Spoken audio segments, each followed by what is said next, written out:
रावण हूं मैं, रावण, दशानन रावण। ये लाइन आपने कई बार सुनी होगी, लेकिन ये बहुत कम लोगों को पता है कि रावण के 10 सिर कैसे प्रकट हुए थे। तो भक्तों, इस कहानी की शुरुआत होती है उस समय से जब रावण पहली बार भगवान शिव की तपस्या कर रहा होता है। हजारों वर्षों तक तपस्या करने के पश्चात भी भगवान शिव रावण से प्रसन्न नहीं होते, क्योंकि भगवान शिव रावण की भक्ति की परीक्षा लेना चाहते थे।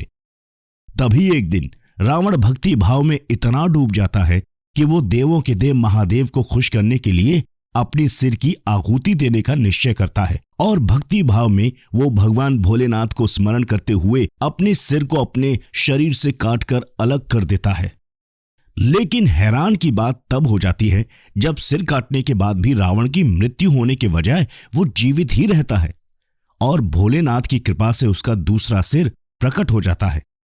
लेकिन रावण किसी भी तरह से भगवान शिव को प्रसन्न करना चाहता था, इसलिए वो अपने दूसरे प्रकट हुए सिर को भी भगवान भोलेनाथ की भक्ति में अर्पित कर देता है। लेकिन इसके बाद फिर से रावण के शरीर में एक और सिर निकल आता है, जिसे रावण फिर से काट देता है। ऐसा करते करते रावण 9 बार अपने सिर को काट देता है और वो 10वीं बार प्रकट हुए सिर को भी काटने ही वाला होता है कि तभी भगवान भोलेनाथ उसकी भक्ति से प्रसन्न होकर प्रकट हो जाते हैं और उसे अपना सिर काटने से रोक देते हैं। रावण की भक्ति से प्रसन्न होकर सबसे पहले तो भगवान भोलेनाथ उसके सभी कटे हुए सिरों को पुनर्जीवित करके रावण को दशानन होने का वरदान देते हैं और रावण की इच्छा पूरी करने के बाद वहां से कैलाश की ओर प्रस्थान कर जाते हैं। इसी दिन से रावण भगवान शिव का परम भक्त कहलाने लगा।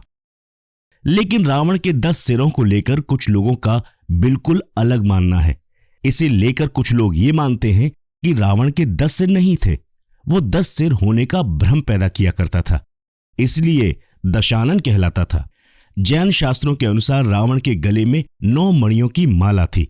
उन मणियों में उसका सिर दिखाई देता था, जिससे दूसरों को 10 सिर होने का भ्रम हो जाया करता था। दशानन को लेकर कुछ लोग ये भी मानते हैं कि रावण बहुत विद्वान था।